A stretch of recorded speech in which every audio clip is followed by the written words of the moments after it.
return man, had 15 returns of 30 or more yards a season ago. Jack Cassidy has a big leg, though, so it's unlikely Jean-Pierre will get a chance tonight to do any damage in the special teams game. And we will see for the first time the junior out of Miami Central High School, Kewan Lights Out Jenkins. It's been a little bit tougher start to the season for him. The expectations were high. Willie Simmons talked about that and said he understands that. He's trying to help him in that side of the game. Certainly rare to be a new coach, come with a new team, and not have to worry about getting a new quarterback. Kewan Jenkins already top 4 in some of the big categories in FIU's young football history. Play action, throw it downfield. That is a dart to Alex Perry, who drops the football. But they're going to say he was down. It's going to be a really nice pickup of 16 on the first play of the game. This is an excellent job by Perry, coming all the way across the formation and across the middle of the field to be able to catch this football. Looks like he trips a little bit there, and the ground caused that fumble, so an excellent call by the officials.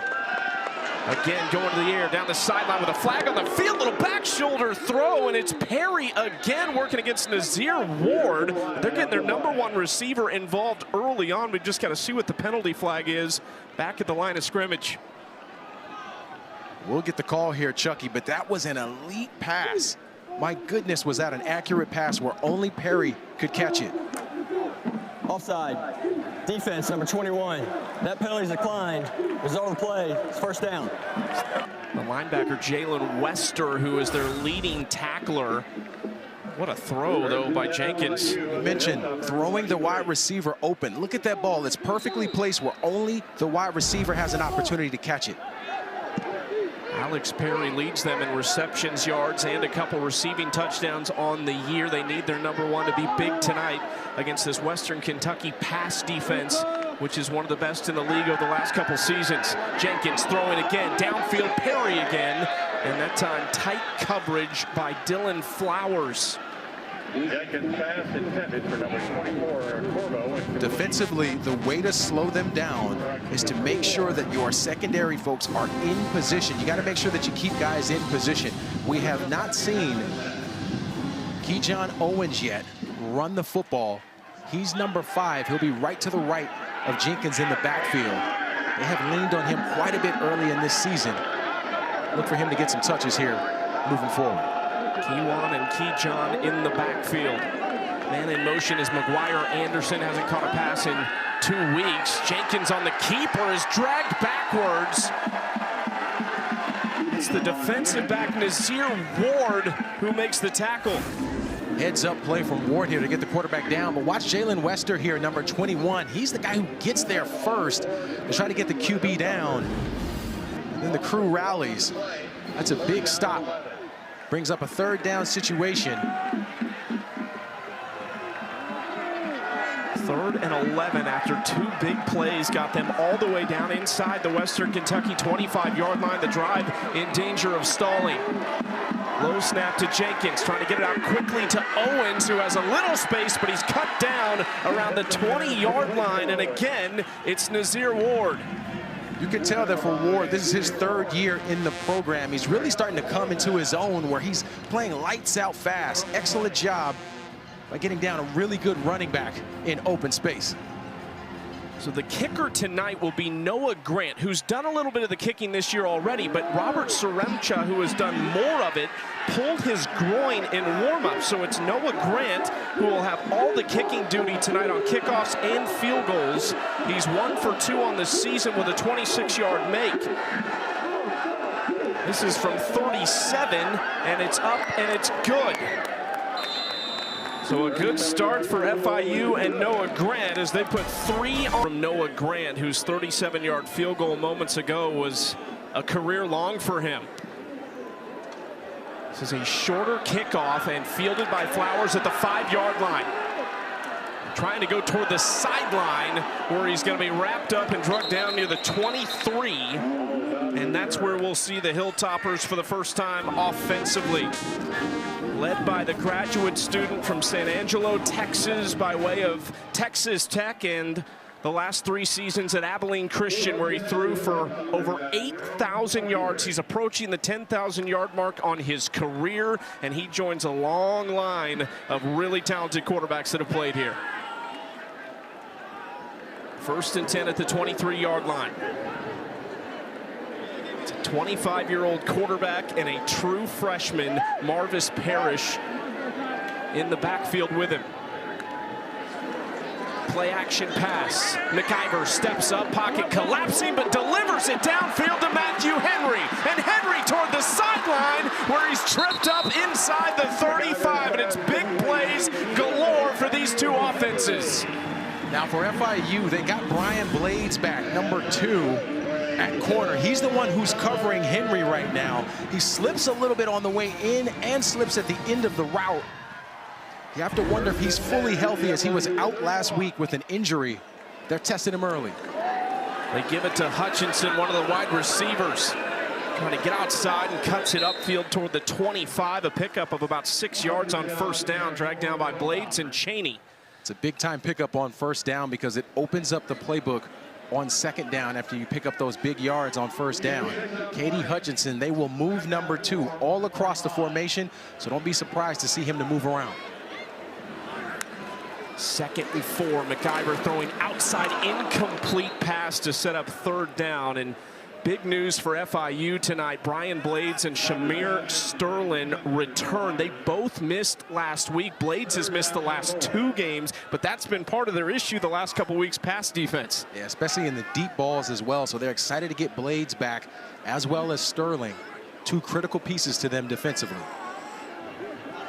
A big 3rd down for McIver. George Hart in the backfield.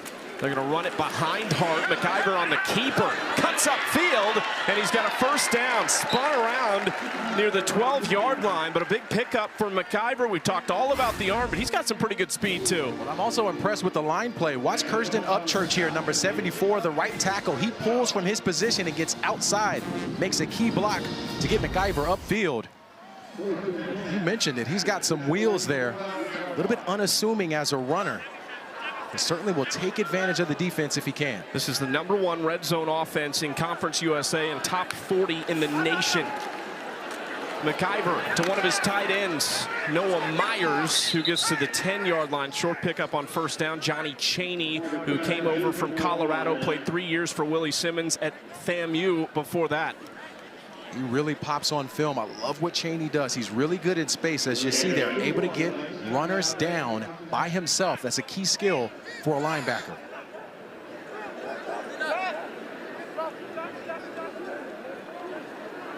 Three receivers to the left side. Matthew Henry, McIver's #1 in motion. He's all alone on the far side of the field. McIver dancing around a little bit of pressure and getting space around another man. He's going to take off this time and dives forward to the 6-yard line, but he was closed down quickly by Mr. Clark, one of their top tacklers from the nickel spot. We got someone down in white there. Looks like that's Zion Chapman. Officials timeout for an injury to the defense. Number 90, the defensive lineman there. Now, he was chasing McIver in that play. Wasn't able to get there. Not sure exactly what happened to him. But that's just a heads-up play from an experienced quarterback. And McIver being able to turn that into a positive play. We'll take another look at it. He's going to look to his right, not see anything. He's trying to buy some time here, too, with backing up to try to find a defender. And then you look at 90 there, trailing behind him. Dives to try to get him. We'll have to check on Chapman. It's a big man laying his body out, too. 6'4", 300-pound redshirt sophomore from Allentown, Pennsylvania, transferred in from Lackawanna College. He is a big, strong dude, set his high school's record in the shot put.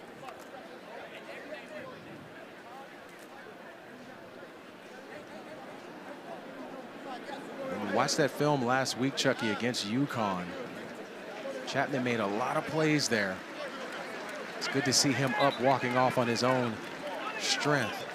But they're going to miss him in that interior on the defensive line for sure. We'll keep an eye on big number 90 on the sideline, see if he's able to return to this game. Willie Simmons and FIU have lost 2 straight. Lost to Delaware, had a bye week, came back and lost to UConn in a disappointing performance a week ago. And another big challenge this week on the road at Western Kentucky. It's 3rd down as play resumes. KD Hutchinson in motion. McIver looking right side on a slant pattern, and that is picked off. He threw it right to the DB. Mr. Clark, his 2nd of the season, one of their very talented young DBs. Well, Mr. Clark really baits McIver here. He's going to get really low in the middle of this defense. You'll see 27. He's just going to sneak down, kneel down, and then jump the route. Does an excellent job. FIU takes over. Let's take another look at this here, Chucky. Watch this offensively. The 2 wide receivers on the outside are going to cross. They're assuming this is man-on-man, but it's actually zone. And Mr. Clark does a tremendous job of just settling in and then jumping the route at the end. Excellent team defense there. That's a system play. And one of the playmakers making another play. Just a redshirt sophomore. Played in just 6 games over his first couple seasons, but having a great sophomore campaign so far. Sets up FIU with the football inside their own 5, so they've got to be careful here. Western Kentucky dialing up the pressure. Handoff up the middle and some space here. Downfield, a big-time run on 1st down for Anthony Carey. Cuts it back across field.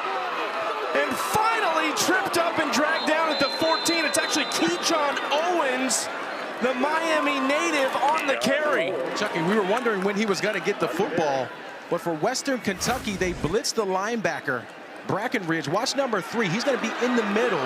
He blitzes. The place where he vacates is actually where Owens comes out with the big run on that spot. But a big-time play. That was their first time out of the half. For FIU. Willie Simmons, Darius, has had some good ones, but he talked about how much they love Keyshawn Owens. He is special. This is one of those live by it, die by it. When you blitz your backer, sometimes you could get your defense out of position, which is what they did there. And then Owens just showing you the wheels and the wiggle to be able to get to that 2nd level and keep it downfield. But he is a terrific running back. Watch this cut here. Plant that foot in the ground and go upfield. He pops on film. He is a guy who is super strong with his legs, but I think his elusiveness is a little bit unassuming. You don't recognize just how quick and how shifty he is as a running back. Definitely one of the best in Conference USA. 5 touchdowns, leads the league. He and Kewan Jenkins went to the same high school at Miami Central High School. So 2 local products, staying home, playing at FIU, and making a big impact. Owens the back, Jenkins steps up under center. 1st down at the 14-yard line. They go back to Owens. And not much on 1st down. This is what Western Kentucky is going to have to do defensively, is win that line of scrimmage. Jaden Hardy, number 98 that time, used that big frame up front to really clog it up to where there's no running lanes for Keyshawn Owens. Now 2nd down here, Chucky. One of the things that they like to do is to target number 4, Alex Perry. He'll be at the top of the screen. Looks like he could have one-on-one coverage on the outside. Could be favorable matchup. They went to him back-to-back plays to open the game and connected in a big way. Back to Owens, who trying to bounce it outside. A physical finish to the run, but he's down to just the 11-yard line. Nice job by Brackenridge there, coming down from his linebacker position to cut the edge. Number 3. And that one was Anthony Carey. The 5 and 6 are getting me in the booth right now. You got to make sure, if you're Western Kentucky, that you take away these running lanes. So these linebackers are crucial at this stage. That's Dallas Payne, the big tight end that came with Nick Coleman, the offensive coordinator from UAB. Jenkins looking toward the end zone. It's batted away. Tight coverage by Dylan Flowers. They were looking the direction of Perry again. Yeah, this is an excellent job by Flowers. He was all over Perry that entire route. And then did a tremendous job at the end and getting that right arm up in the air to knock that football away. Nice job on defense for the Hilltoppers. I think FIU frustrated with the way these drives have ended. You're playing against a team who averages over 30 points per game in Western Kentucky offensively. Noah Grant from the right hash out for his second field goal of the night from 28 yards. And again, Grant connects. Off to a good start, filling in for the injured Robert Saremcha. 6-0 FIU on them a couple of times this season. The first time it happened was against Toledo. They did not win that game. They're off to a slow start right now. Kickoff is going to go out of bounds from Noah Grant and give Western Kentucky really good field position to start their second offensive drive. FIU defense bending but not breaking last time with Free the kick out of bounds. Kicking team. Ball will be placed at the 35-yard line. First down. interception inside the 5-yard line by Mr. Clark. Western Kentucky has trailed in the first half of 6 of their 7 games this season. They enter tonight 5-1. Their lone loss at Toledo in a disappointing performance from the Hilltoppers. And that's the thing, Chucky. They have been hurting themselves a lot this season, having to play perfect football in the second half. Certainly something you don't want to continue to do, particularly in conference play here. And another reason why FIU wants touchdowns instead of field goals. They know what kind of second half team they're dealing with. This is the freshman Marvis Parrish, who's across midfield with a 16-yard pickup on first down. Looks like we got an injured player, but Parrish does a nice job of just going behind. For an injured offensive player. Noah Myers there, the tight end, cuts up inside. They're really high on this freshman running back. They move him around in the backfield as well. Also good with his hands as a wide receiver. The injured player for Western Kentucky is their top wide receiver, Matthew Henry. We've already seen make one catch today for 46 yards. Let's take another look at this. Zero. He's at the top of the screen there. Kind of runs into Parrish a bit there. At the end of that play. Did he get hit in the face? It looked like a hand went up and got in his face mask. In the eyeball or something? Yeah. Keep an eye on Henry. He's certainly going to miss him. He's been their big play guy all season. Especially with the deep field passes. Hopefully Henry can still go. Good to see him up and moving around. He and McIver both came in via the transfer portal this year. Henry from Western Illinois, McIver from Abilene Christian. McIver play action, rolling out, dumping it off to Myers, who dragging a tackler close to the 41. They'll mark him at the 42-yard line. So one of the wrinkles of this offense is sending both tight ends out on routes. At time, Myers and Howard, number 19, both got out in routes. They do a good job of using some of those big frames to create matchup problems for the defense. McIver swings it out for Parrish. Cuts up behind the block of Myers, but he'll be just short of a first down, about a half-yard shy of the line to gain. Johnny Chaney, number 0 that time, was a little slow to getting out to take the running back. Still did a good job of getting him down. These third and short situations for Western Kentucky.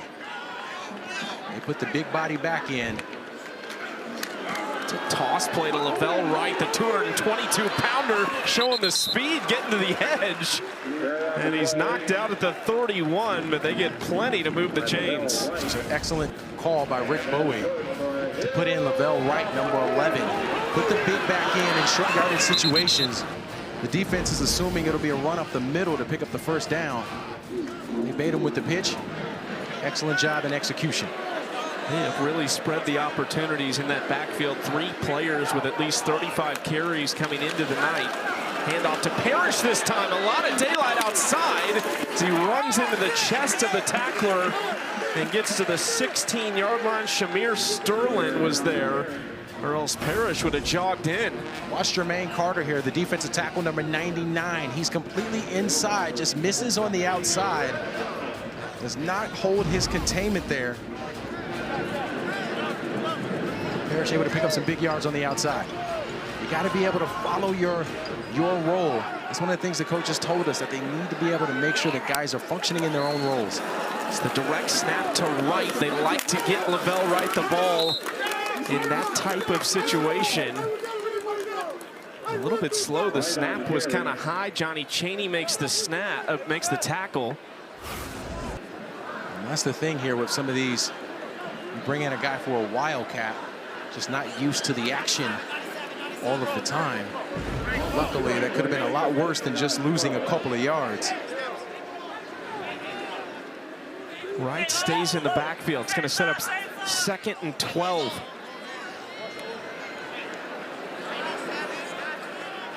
McIver looking to the sideline, and there was some confusion there as he was trying to communicate with Rick Bowie still. Western Kentucky calls their second timeout of the half. 30 seconds. And couldn't quite figure out what they wanted on that play. I think they were trying to figure out if the linebackers were going to blitz there. They had Chaney and Courtney, number 0 and number 11, both guys walking up to the line there. Caused a little bit of confusion for Western Kentucky on offense. Those two very familiar with each other. Spent a year together at Abilene Christian. Rick Bowie comes over. Tyson Helton found the quarterback he liked. He said he starts with the quarterback. He starts with a guy that he thinks fits their system, Maverick McIver, and then he goes to the guy that's molded that player and has a conversation and sees if it's a fit. He says he and Rick Bowie are really in rhythm together on the offensive side. And Bowie calls most of the plays, about 90% of the plays Bowie calls. Helton will chime in and make suggestions, but this is Bowie's offense. Kelby Williams in motion. McIver looking to throw on 2nd and long, goes underneath. And a big hit at the end of that play at the 15-yard line. Percy Courtney helping finish that. They get Lofton Howard, one of the other tight ends, on the grab. Well, Lofton Howard's playing a lot today because they lost Justin Wolf. He's out with injury today, the K-State transfer. So Howard's got to go. Nice job of picking up some positive yardage there. Sets up a big 3rd down situation here for Western Kentucky. They like to go to K.D. Hutchins. He's number 2. He'll be in the slot at the bottom of the screen. Still have not seen Matthew Henry back in the game after he exited a few plays ago. McIver, clean pocket, throwing on a little drag route again to the 10-yard line, knocked out. That's Quincy Burrows, the Wisconsin transfer, on the grab. I like the play design here from Western Kentucky. They've got Burrows coming all the way across with 3 wide receivers to the strong side, able to help out in protection to block some, try to give him some space. Ends up being a really good job by FIU of getting off the field.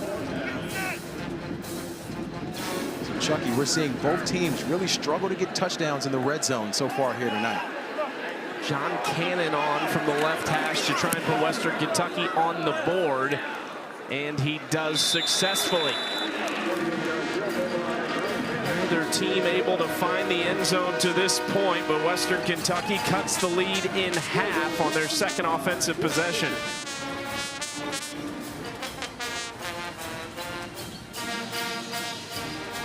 Tyson Helton has established the program at Western Kentucky. Willie Simmons is trying to reinvigorate a young program at FIU, so he has instilled the 7 F's, the pillars of the program: fast, fight, finish. They added faith, family, fundamentals, and fun.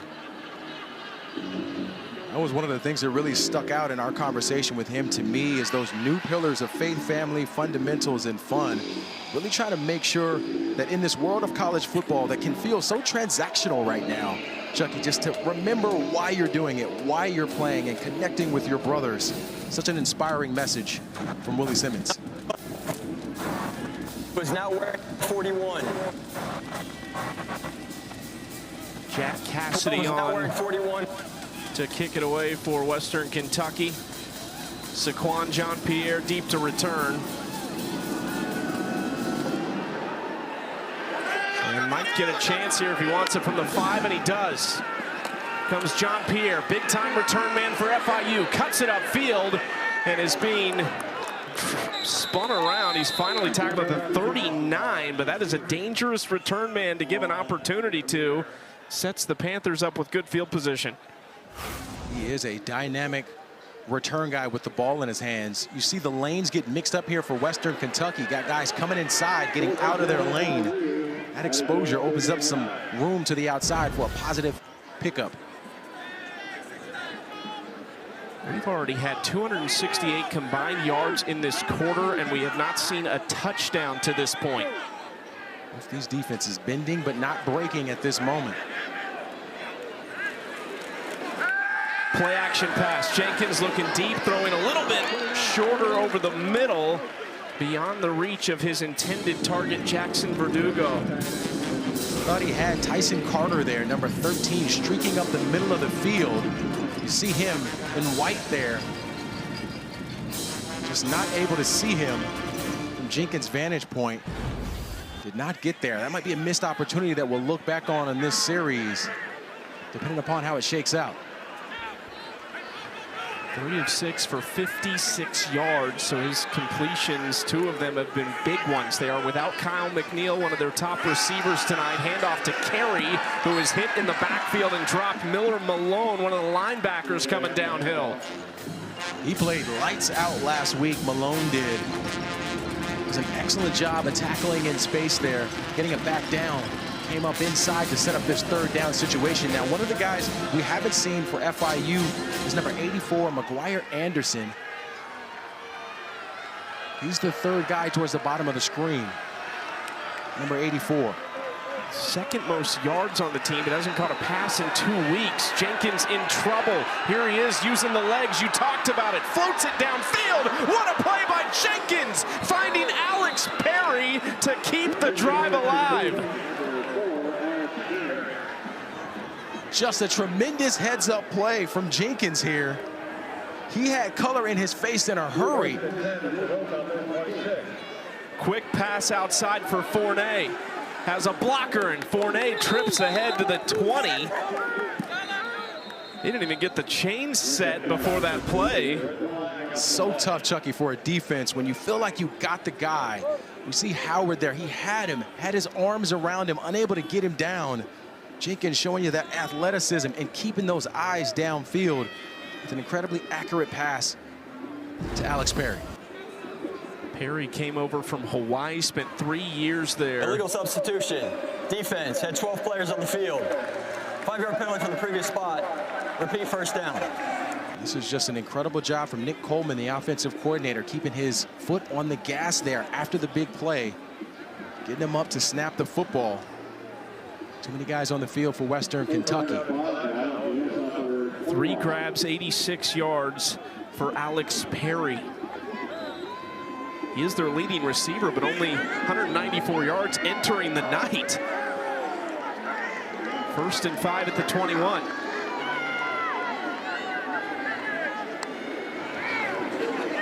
And go back to the ground, and nothing doing.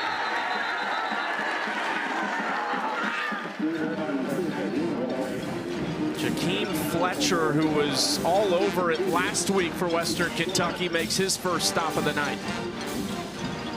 They have a lot of trust in Fletcher. Does a nice job on the inside there, the 5th-year senior. Now, Chucky, we've got Keyshawn Owens back in the game, number 5. He's to the right of Jenkins.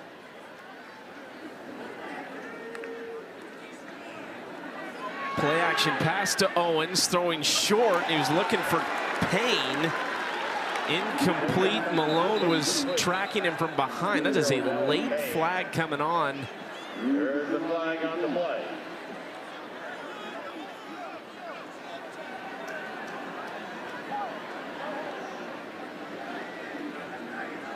Payne was acting as if he felt he was being grabbed on that route potentially, but we'll see what the call is.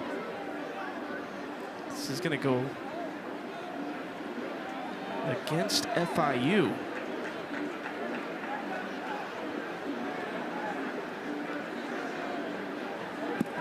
This is another big opportunity for the Panthers to try and finish a drive in this first quarter.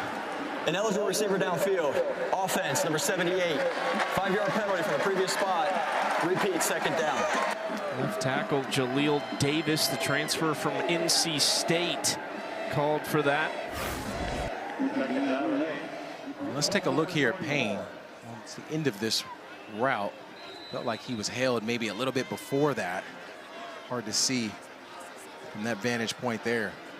But this is the third trip for FIU down into the red zone. Gotten a couple of field goals. Desperate for a touchdown here. They really need to put some bigger points on the board. 2nd and 8. Jenkins rolling out. Incomplete pass, looking in the direction of Keyshawn Owens. That's just an excellent job by the secondary there, Western Kentucky. Everyone was covered up there. Nowhere for Jenkins to go with the football down the field.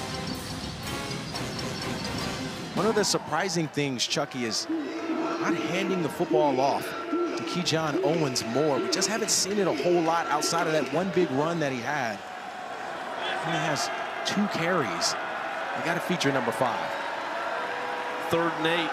Handoff to Carey, who came in for Owens, and he charges forward to the 20-yard line, 4 yards shy of the first down marker.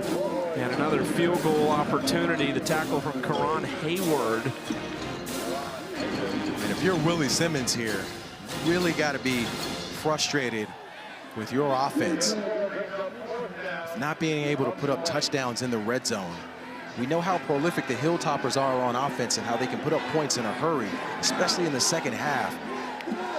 For FIU, they need to try to stretch this lead a bit more. Still coming up with problems in the red zone. Well, Grant's doubled his career makes total tonight, filling in for Saremcha. And they will not kick it before the end of the first quarter. So we will start the second quarter Tuesday night. Some Conference USA football. And our first action of this second quarter will be a field goal attempt from Noah Grant. From about 37 yards. Hold is down, kick is up, and it is good. So Grant is having a night so far. Had 1 career make coming in. The redshirt senior from Eads, Tennessee. He is 3 for 3. Makes me wish I had him in my fantasy league. Some nice points from the kicker there. He's done a terrific job. Now, Chucky, in the open, we talked about 2 dynamic quarterbacks, which both these teams have. So far, between the 2 of them, they have 164 yards passing. You see the numbers there, 90 for Jenkins, 74 for McIver with the 1 pick. No touchdowns, so both teams have really stalled in the red zone. So you got to give some credit to the defenses, too. The secondary in those moments, but both QBs still trying to find their first touchdown here tonight. 309 combined yards in the first quarter and 4 field goals to show for it to this point. We're on pace for almost 1,250 total yards and 12 field goals tonight. Fielded at the 1-yard line. Western Kentucky looking for a big play in the special teams. And angling far side, Cameron Flowers. And Flowers lowers the shoulder as he dives ahead to the 36-yard line. So a couple nice returns for each team. Yeah, well, you'll see Wallace here, number 10. He's the guy who gets out of his lane on the outside for FIU. Created some space for Flowers to be able to pick up some big yards. And sometimes, Chucky, special teams can be the spark that an offense needs to get some life and get going. McIver, play action, throwing quickly over the middle, and it is dropped. That was a dangerous spot, too. He's looking for Isaiah Myers a little bit behind him. That could have been picked off, though, after the tip. I mean, for Myers, this could have been a touchdown had he held onto this football. There's no one behind him. He kept his eyes on the ball and used his hands. Just dropped it. It's a flat-out drop. Victor Evans, the third beat. McIver looking the other direction. Quick close by Evans over there, but a grab nonetheless. Musa Berry Had a couple big games this year. 6 catches, 90 yards against Sam Houston. 3 catches, 110 against Toledo. 3rd down.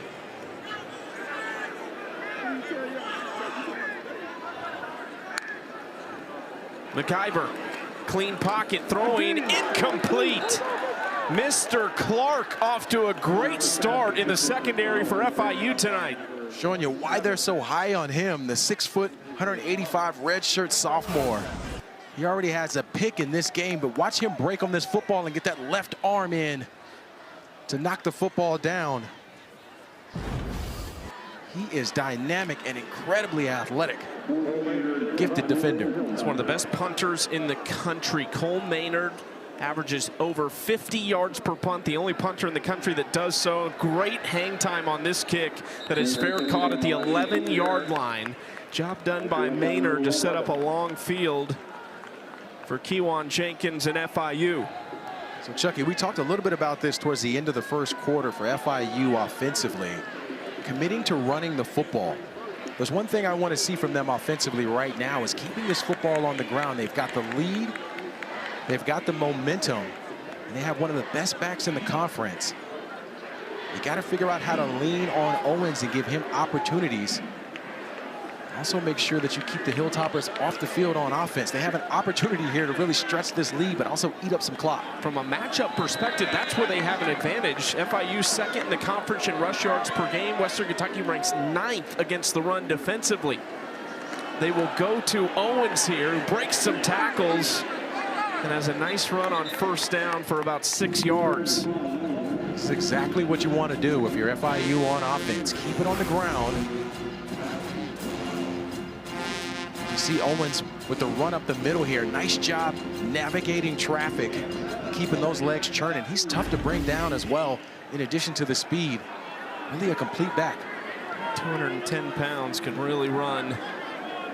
It's already surpassed last year's season total that he led this team with. Handoff again to Owens, space outside, and cuts it back between the hashes. A big pickup on 2nd down. They give it to him twice. They get 19 yards. And sets up 1st and 10. Makes a ton of sense there. That time, number 9, Dominic Oliver, the defensive end, moved inside. Left the outside open for Owens to be able to pick up the 1st down. The defensive ends, Chucky, you have to make sure that when you're going against a running back like Owens, that you protect the edge. If that ball gets up the field, you can live with that. You definitely don't want to allow it to get outside. Owens already at 103 yards. They've got to snap the football. Play clock was at 1 when they did. Handoff to Owens, and this time gets about a ½ yard, maybe. Machiavelli Malatumo was one of the tacklers, along with the sophomore Harper Holloman. Yeah, Holloman's a guy number 44. They really need more productivity out of him. He's a true pass rusher at 6'2", 255 pounds. He can impact the game. But he said it himself to the coaching staff that he's missed a few plays out there. They really need number 44 for Western Kentucky to step up on defense. Anthony Carey is the back as they give Owens a break. Play action pass. Jenkins looking downfield as an open man, and it caught by JoJo Stone, his 6th catch of the season. Had 3 last week and another 1st down. Chucky, I thought Jenkins was a little late in his progressions to get to Stone. You'll see him roll out to his left here, and Stone's is open now. You got to get rid of that football. Still a big time play and a big pickup. Just could have got a little more out of that one. Jenkins under pressure by Harper Holloman on that throw. Still got it out to Perry, but Dylan Flowers closed quickly. Second defensive ends, Chucky, Harper Holloman and Jaden Gray, number 44 and number 15. Going up against a quarterback like Jenkins, who's got a dual threat ability. They've got to be able to have a bigger impact on the defensive end positions for Western Kentucky defensively. 2nd and 10, FIU's own 49-yard line. Jenkins, quick throw outside. There's some space and a block from one of his fellow wide receivers. It was Eric Nelson blocking. Dante Tyson Carter on the catch. That's a good job from Nelson here, just trying to get some space for his teammate there. It's Carter, another one of those true freshmen at wide receiver that plays for the Panthers. Young guys getting some love. Part due to Kyle McNeil missing out tonight. Redshirt freshman, one of the top 2 or 3 options for Kewan Jenkins. Handoff up the middle, Owens. They are going to get another first down on 3rd down. There is some late conversations between teams. Didn't necessarily look friendly. 1st and 10 at the 40-yard line. You ever have some of that with some DBs? Just once or twice, you know, they could be talking about a meal or something. Jenkins looking to an open man. He had Tyson Carter all alone, but too far out in front of the young wide receiver. This is what we've seen from Jenkins at times, is rushing passes and rushing plays and not setting his feet. He's backing up a little bit there and doesn't really set his feet to deliver an accurate pass there. So one of the areas of growth for him is consistency in the passing game. We've talked about how he has the vision to be able to throw guys open and see it. Some of the mistakes have really cost them this season. They've converted on 2nd and 10 and 3rd and long on this drive. Jenkins play action, looking downfield. He was looking for Perry, who was covered, and now flips it short to Ross Fournette. They'll get 4 yards on the play to make it 3rd and manageable. Now, Chucky, this is a time where I want to see Jenkins take over. When you have an opportunity like this and you're rolling out and no one's open, we talked about how athletic he is. He has got to be decisive, pull the football down and run, because he could have picked up a lot more than 4 yards on that play. A little bit of the decision making right now in question for Jenkins. 2 for 5 on 3rd down. Owens is the back. Play action, Jenkins under pressure, gets away from 2, flips it downfield, and Owens didn't see it. It was toward the sideline, so he would have to make a big adjustment. There's a flag on the far side of the field, about 5 yards downfield. Well, the linebacker for Western Kentucky, Miller Malone, number 8, was the first guy to get there. There is no foul for an eligible receiver downfield. Number 1, the quarterback was legally grounding the ball. 3rd down. This is where missing Saremcha can hurt a little bit, because they were Correction, 4th down. more comfortable with him from a little bit further away than maybe Noah Grant. So in a situation where you might kick a 52-yarder here or try it, they're going to go for it on 4th and 5. I think it makes a ton of sense for them at this moment with how well they've been playing offensively, moving the football, and again this time committed to the run, so they're picking up some good yardage there. We've yet to see them go at number 84, McGuire Anderson. He's in the slot towards the bottom of the screen in motion. Kewan Jenkins has been big on 3rd down a couple times. Wheel route outside, a lot of contact, incomplete, flags everywhere. Dylan Flowers in coverage on Alex Perry, and this is likely going to move the chains.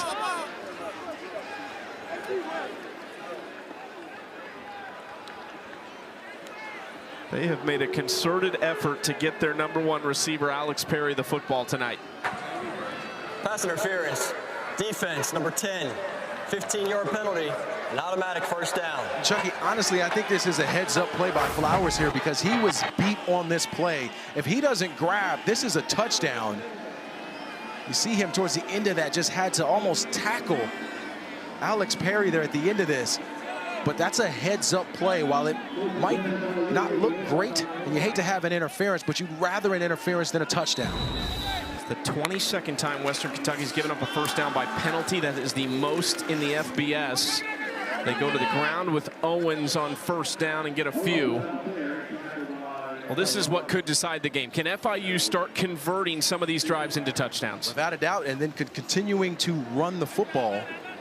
See them continuing to hand the football off to number 5. Been so impressed with him in between the tackles, though. Breaking tackles, he's hard to bring down.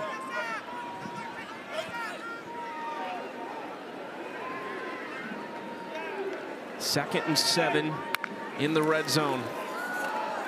Jenkins keeps it, A little bit of a pump fake there to Dallas Payne, the tight end, who is knocked out of bounds inside the 10-yard line to set up 1st and goal. This is a nice job by Jenkins here, just keeping his eyes downfield, making sure that he can find his outlet.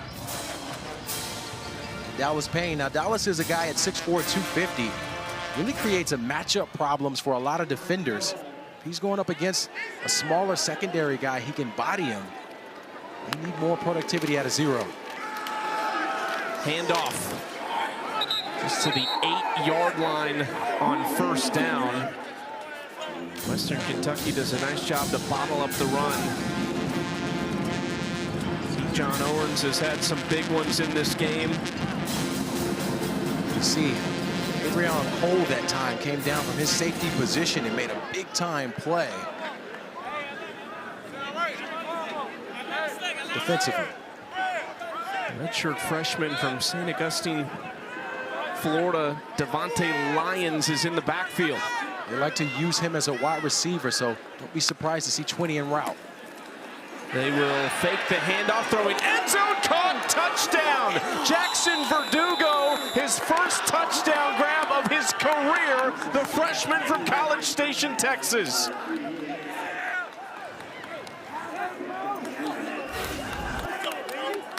Well, we were wondering when we'd get our first touchdown here. Verdugo does a nice job of getting on top of the route, snapping his foot into the ground and breaking. And Jenkins delivered an accurate pass for the first touchdown of the night. Verdugo's dad, Kevin, was a quarterback at Colorado State in his playing days. The freshman on the board for the first time in his career. Noah Grant on to make it 16-3. And he does. Well, this is a big-time series. Stunned at the moment. Just under 8 to play in the first half, trailing 16-3. We saw the red zone interception. Their last offensive drive was a 3-and-out that spanned just 44 seconds. Cameron Flowers already has one big return tonight, looking for another one, and not going to get it out to the 26-yard line. But Western Kentucky offensively has got to find something, some sort of rhythm for Maverick McIver, and answer back after that touchdown drive from the Panthers. McIver, play action pass, stepping up and going to take off and run. There's a flag in the backfield as he dives ahead to the 35-yard line. Holding. Offense, number 63. 10-yard penalty. Repeat, 1st down. They got the right guard there, Quincy Jenkins, on the hold. And that's really tough for Western Kentucky because you mentioned the momentum and the need to be able to grab it. You can't hurt yourself in this situation with grabbing guys. Really needing to find some life for Western Kentucky here offensively. Somebody has to step up to make a play. They only ran the football 6 times, but they've done so for 52 yards, averaging 8.5 a carry, throwing this little tunnel screen over the middle to K.D. Hutchinson. He was off balance the whole time, though. They only get about 6 back. Percy Courtney Jr. in on the stop, helping fill in for the injured Dwight Nunu.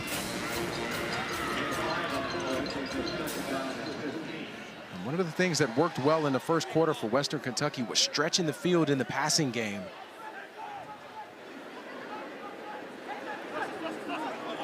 Hutchinson in motion. They're going to throw it to him. Trying to get the speedster in space. Nowhere to go. Bodies everywhere wearing white. Josiah McGrew along with Mr. Clark. Just haven't seen these work for Western Kentucky where they're trying to get some space on the outside, going east and west instead of north and south with the play call. Where they had success was when they were targeting wide receivers down the field in that first quarter. With post routes and in-breaking routes, they're going to have to get back to that on offense. McIver rolling out, has all the time in the world, but he's running out of space. Now throwing downfield, tipped up, picked off! An immediate tackle by Hutchinson. It's Josiah McGrew, for USA. They are playing really lights out here. This is a uncharacteristic error from McIver here, rolling to his right. This is a moment where you throw this football away. Instead, he tries to force this down the field. Mr. Clark is the first to get his hands on it, and then McGrew with the pick.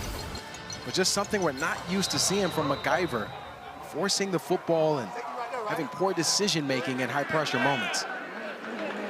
FIU has lost 2 straight games trying to get right on the road against one of Conference USA's best. They give it to Owens, who bounces it back across field and dives ahead. There is a flag on the play after a pickup of about 7 yards.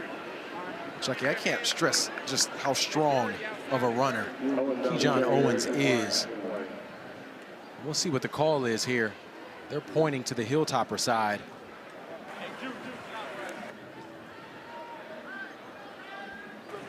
Personal foul, face mask, defense number 34. 15-yard penalty from the end of the run. An automatic first down.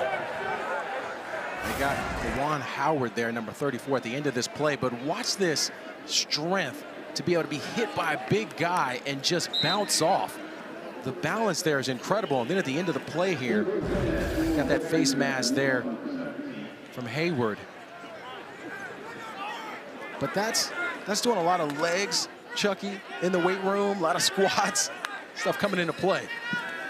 Jenkins, plenty of time to throw. Little pump fake, then gets it out to Owens, who dives ahead toward the 15-yard line. You come into this game, Western Kentucky on a win streak. They're 3-0 in Conference USA. They could be the first team to reach bowl eligibility and really set themselves up in prime position to run with this conference. How much pressure is there right now? As this game goes on and the offense struggles, how much does that pressure build? It's definitely going to build for them. The saving grace for them is that they're used to being in this position this season. Slow starts and then opening it up in the second half. But you can't win these conference games if that's how you play. So they're in a hole here. They're in a real hole. 2nd and 8. Jenkins keeps it out quickly to Verdugo. Continues to be a focal point for the offense. They don't get much, though, and it sets up 3rd down with 5 minutes to play in the first half. This is the recipe of success for Western Kentucky defensively. Had their defensive end, Dominique Oliver, grabbed Owens after the play fake there, taking care of his responsibilities. That's really been the story defensively, where they've had some issues. Guys trying to overplay and take care of someone else's position. If you stick to your position, the team can have success defensively. Their number 1 receiver, Alex Perry, alone at the bottom of your screen. Jenkins trying to take off himself using the legs. Flag down in the backfield as Jenkins takes a big hit at the end of that play at the 4-yard line. He was crunched and he's hurt. This is the last thing FIU wants to see. Holding. Offense number 59. 10-yard penalty. Repeat 3rd down. And the tough part for Buchanan, the left guard who holds. Timeout for an injury. And they're going to check on Jenkins.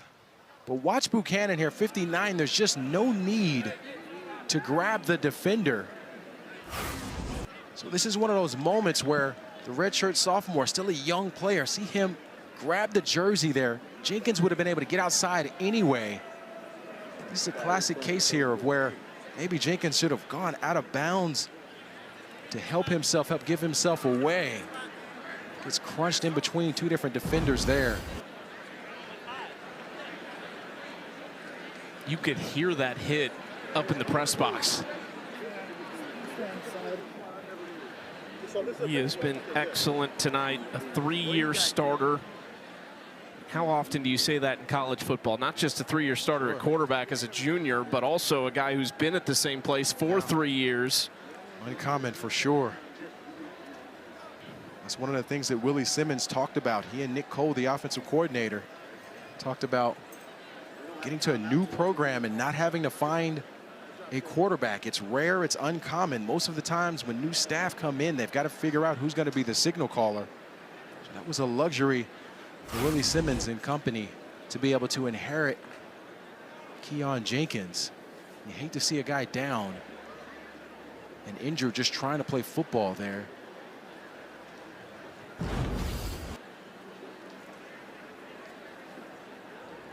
He knew right away, too, kind of pushed the helmet off and has been on the ground ever since.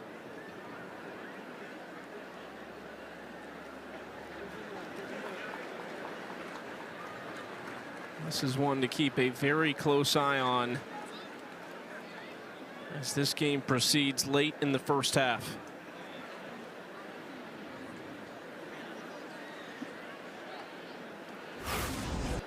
Really a tough place for any offense to be. With the productivity of Jenkins here, as we take one more look at this.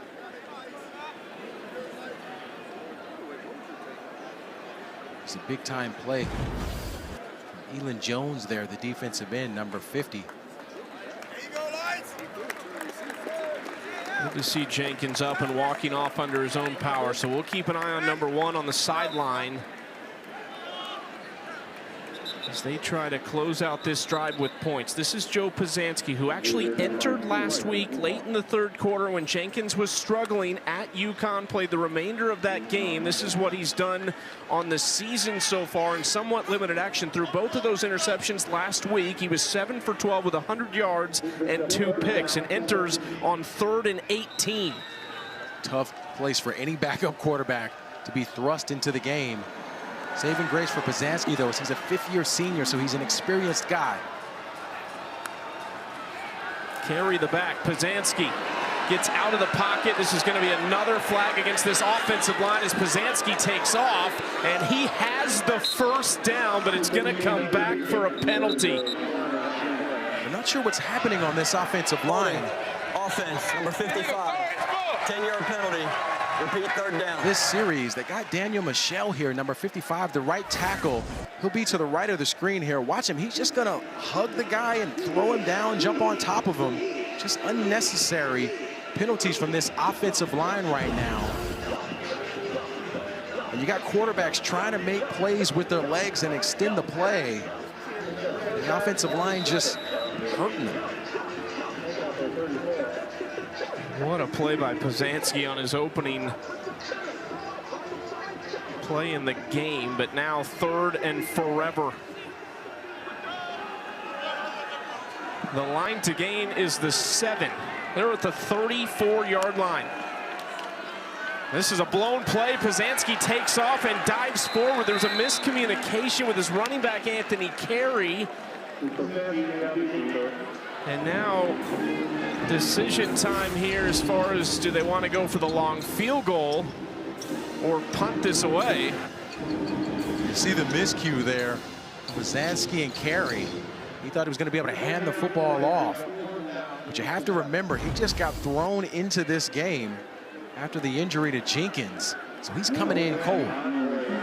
For Noah Grant, who was 1 for 2 on the season. He is 3 for 3 tonight. A 51-yarder would be a career high for Grant. The kick is up. It has the distance. It is good. Noah Grant is having a night for FIU. And there's nothing better than a kicker celebration. You gotta love it here. What an incredible job he has done after getting thrown into the action here. The 5th-year senior. Wow, he's playing lights out right now. And I have to tell you, Chucky, that when your kicker's playing well, it's a position that, let's be honest, doesn't get as much love as maybe it probably should. But when the kicker's playing well, it just excites everyone on the sideline. Everyone gets a little bit more pep in them steps. You just get excited and you can feed off of that excitement. What a day from Grant so far. Now the big question for FIU is the status of Kewan Jenkins. Will it be Pazanski who has to try and lead this offense moving forward, or will we potentially see Jenkins keep an eye on him on the sideline? 19-3 with 2:57 to play in the first half. Toward the corner for Flowers to handle just inside the 5-yard line. Jukes around. One! Oh, man, what a hit! Websley Etienne, one of the defensive backs, with a crushing blow on Flowers. And Chucky, he did not slow down at all. Watch 12 come in here, full speed, textbook tackle from Etienne. Delivered quite the blow there to Flowers. Listen to the sound of this. Even the crowd was in on that one. Wow. big-time play on special teams. 1st and 10 from the 16 for Maverick McIver and Western Kentucky. Nowhere to go on 1st down. Hit immediately in the backfield. Josiah Taylor, their leading tackler, the sophomore linebacker. Now, Chucky, doesn't it feel like FIU has a little bit more energy as we look at the offensive numbers tonight versus the season for Western Kentucky? Uncharacteristic for them.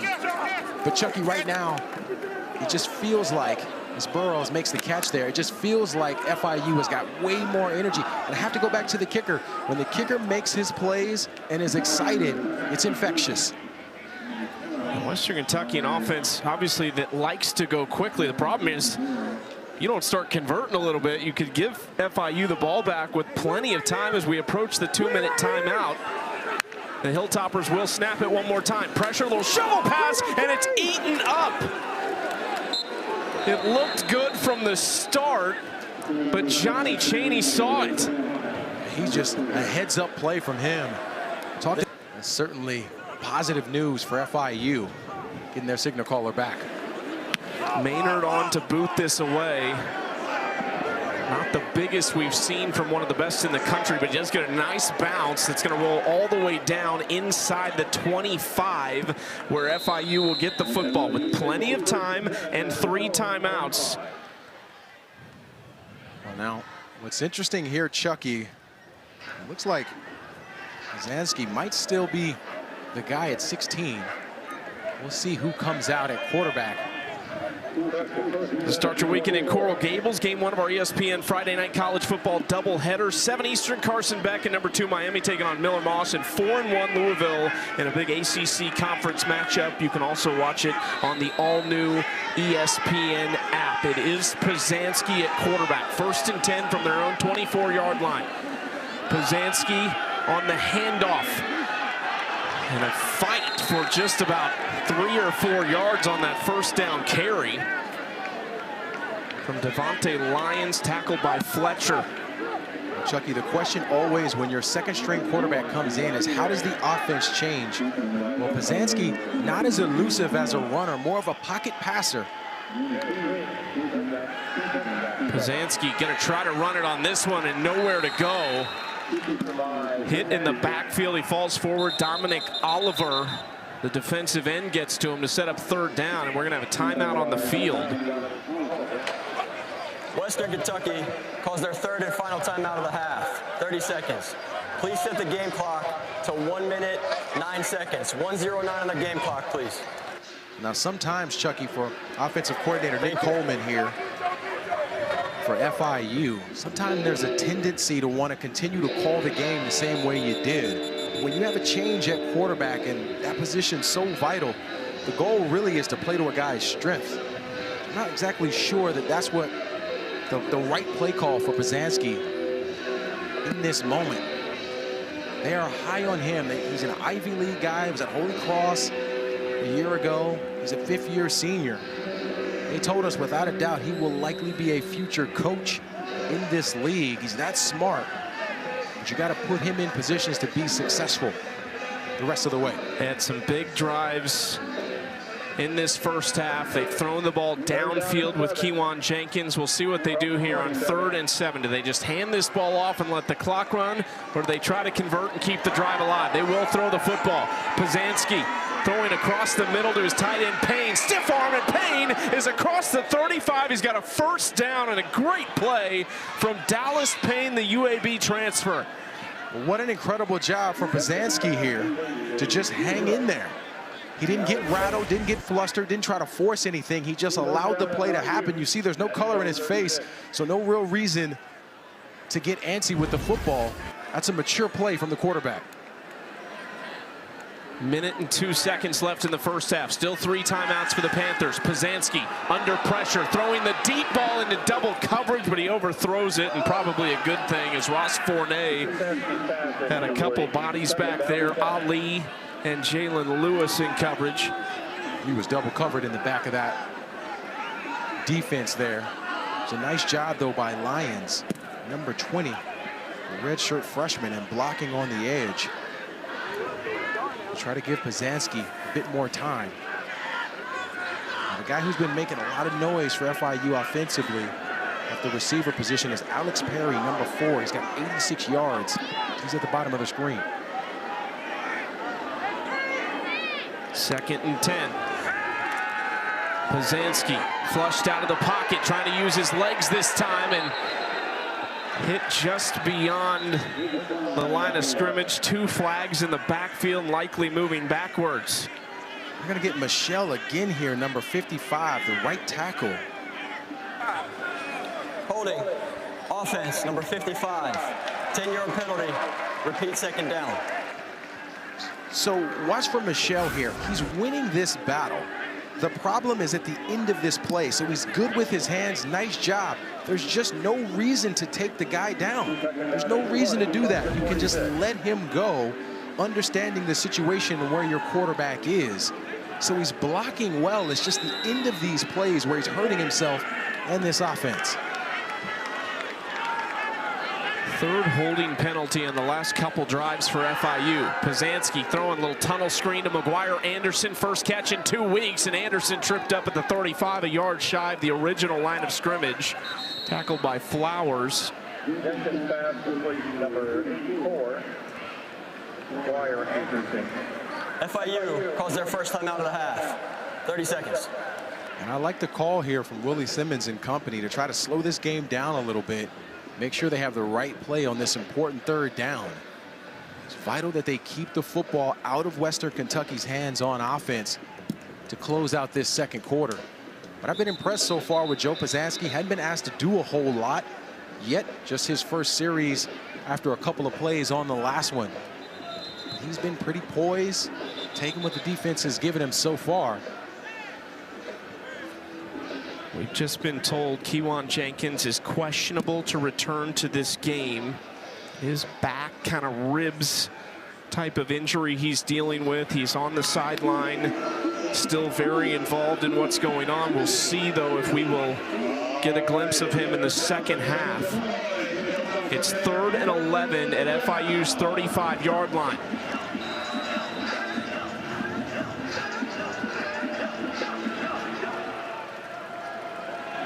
Payne in motion. That's who Pazanski hit on their last 3rd down conversion. Pazanski over the middle. High throw, almost picked off. It fell right to Dave Harrod. That could have absolutely changed the complexion of this game if he could have caught that off the tip from Perry. Out of doubt. Oh, Harrod, what a missed opportunity here, but a little bit of a high throw from Pazanski here. But that's one that Alex Perry has got to come down with. Anytime the wide receiver can get 2 hands on the football, even if it's after a jump, you're expected to come down with it. One of those moments where you try to help your 2nd-string quarterback build a little bit of confidence by catching that football. But they're lucky that wasn't a turnover. Trey Wilhoit sends this one toward Hutchinson, who fair catches it near the 31-yard line with 29 seconds left in the 1st half. What a missed opportunity here. Western Kentucky, see them like, come on. These are those moments where, you know, sometimes you'll see the defenders have to do push-ups because they missed the pass. Where are the hands at, big man? Where are the hands at? Maverick McIver with 29 seconds and no timeouts. Empty backfield. Now Hart goes there with McIver. Plenty of time, throwing underneath behind Henry, and incomplete on 1st down. It just doesn't quite look like the Hilltopper offense we're used to seeing. Now, they're just out of rhythm. They really are out of rhythm, especially when you're a star. Matthew Henry, guy who's been so sure-handed, drops an easy pass. But what that tells you, Chucky, is that they need someone to really step up and to be a spark. Who is that guy going to be? There's a lot of football left. They're still in this game. They're going to hand it off this time to Hart, who has a nice gain up to the 44-yard line. The clock will stop momentarily at 20 seconds as Western Kentucky gets to the line to spike it. I like George Hart III. That North Alabama game earlier this season, he had a TD run. One of those guys in this healthy backfield in Western Kentucky.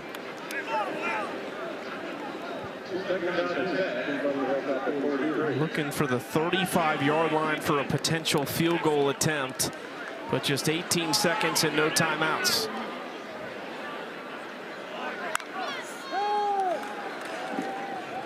McIver rolling out, gonna throw it downfield across his body, and it is incomplete. Pretty nice catch over there by George Hart, the running back, but out of bounds. He did a nice job of catching it at the end, but it's just the throw. He's wide open in the back of this defense. It's uncatchable.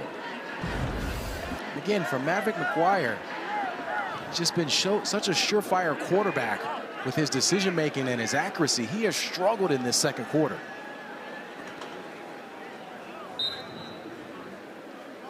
.12 seconds left in the first half. Western Kentucky averages over 33 points per game, sitting with 3 as this half gets close to a close. But now down to the 37-yard line, and quickly trying to get this ball spiked, and maybe they will go for a long field goal. McIver under center and spikes it with 3 seconds on the clock, and out comes the field goal unit. And we'll see who it is. Their long kicker is Jack Cassidy, who is their field goal, or is their kickoff specialist. John Cannon is their regular kicker. It's going to be Cassidy who's got the big leg. And it's going to be from 55 yards away. They said they would go as far as 62 with Cassidy.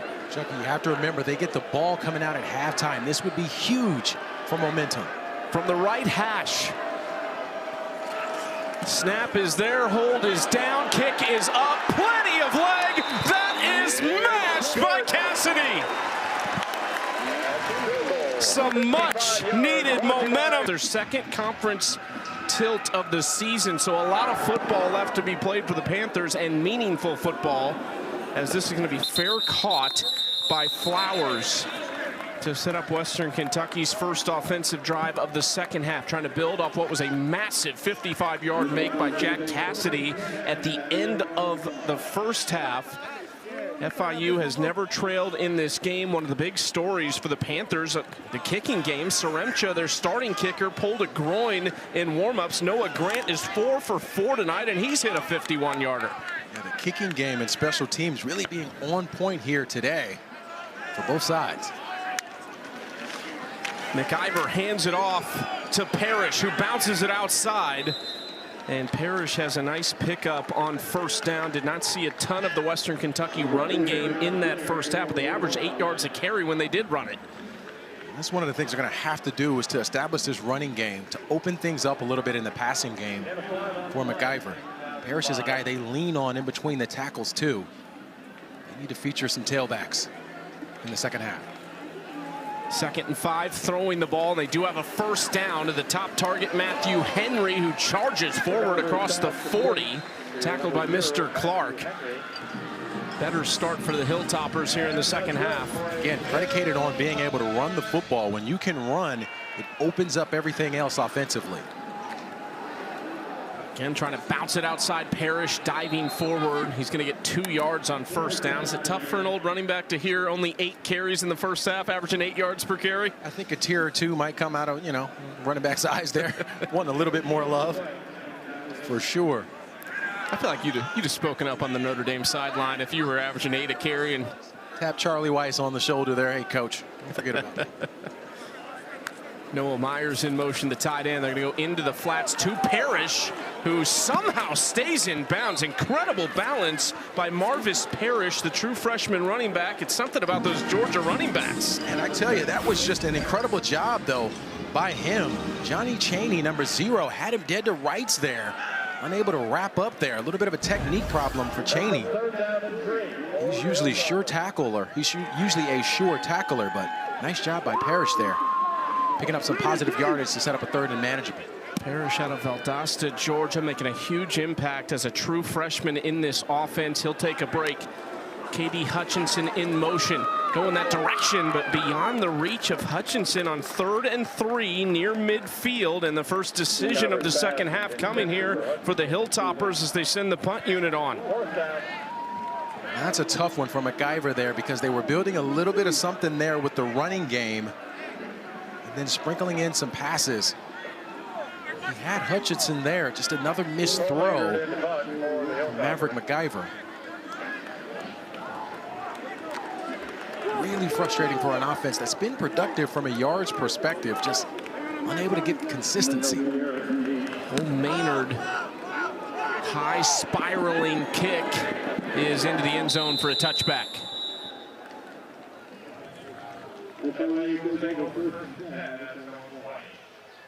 Kewan Jenkins ready to go in the second half after an injury late in the second quarter. This was it. This was the play. Just trying to get some more yardage out of the situation. You love to see a quarterback just give his body up, really fighting for his brothers and teammates out there as you look at his first half numbers. He's been outstanding. He missed their final drive. He had to come out of that game after that big run. They ended up just getting 3 on the drive. Kejon Owens had a big first half, 9 carries, 120 yards, had an 84-yarder earlier in the game. Spins around and gets just shy of 5 yards on first down. Gain of 5 on the play, second down and 5. Nice job by Owens, continuing to pick up big yardage on first down. When you get 4 or 5 yards on first down, it sets up everything for the passing game here on second down. Second and 5. Handoff Owens, plenty of space here, cuts it back across field. Kejon Owens upended by Harrod after a big pickup on second down. Chucky, he's just so fast with the football in his hands. He's going to take this from Jenkins and just get upfield so quickly. Nice job by the center there, Pierce, of walling off his guy. But he just pops out and up. Look how fast this guy is. In an instant, he gets to full speed. There's some serious athleticism there from Kejon Owens. Gonna throw it out quickly for Fournette. Almost tripped up, but breaks through the diving attempt from Flowers to get 4 yards. Willie Simmons has had some good running backs in his time as a running backs coach. One of them was C.J. Spiller, and you know what he did in college at Clemson and then in the NFL, but Willie Simmons said, Kejon Owens, when he is on, is right there with some of the best he's had. He really gave him some confidence and said that this guy is one of the best that he's ever coached. And Simmons was the running back coach at Duke last year. They have some good running backs at Duke as well, so he's seen the best of the best. Quite the compliment for Owens. This is the 36th career game for Owens at FIU. Oh my goodness, lowers the boom on Malone at the end of that run for a first down. He is not afraid of contact either. Jackson Vertigo that time, number 88, the tight end, had a tremendous block on the inside. Watch him push this defensive line all the way down. That's where Owens makes the cut. Jenkins in trouble and just throws it away. Now a question here, the crowd and the Western Kentucky sideline asking for intentional grounding. They're going to say no, they were pointing to Jackson Verdugo that he was in the area. Looked like Verdugo might have been close. Kawan Hayward, number 34, the defensive end, was the one who put the pressure on Jenkins. Take another look at this. Watch 34 come in to frame here and almost get his arm on Jenkins.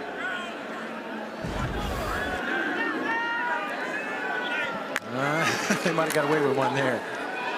Jenkins on the keep, slides down to avoid the big hit. He will get about a yard on second down to set up 3rd and 9. Let's see here. There you go. Coach knows they might have gotten away with one there.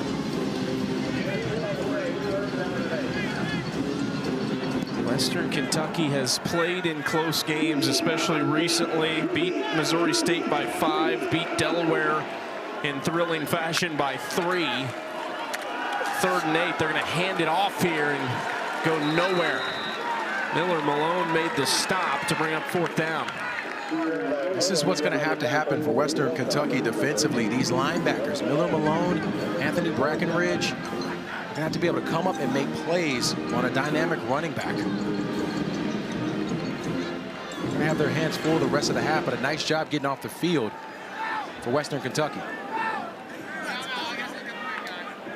Trey Wilhoit on to boot this one away with K.D. Hutchinson deep to return.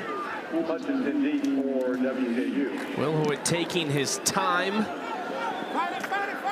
Sends this away where it is fair caught at the 12-yard line by Hutchinson.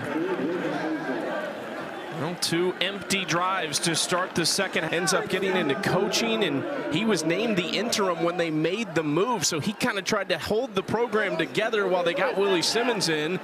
And what a job he's done against one of the best offenses in the country tonight. McIver throwing out wide and right on cue. They eat it up. Victor Evans III saw it the whole way. What an incredible job from Evans to come up and to make a play on Flowers.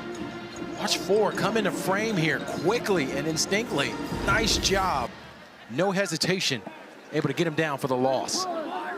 2nd and 12.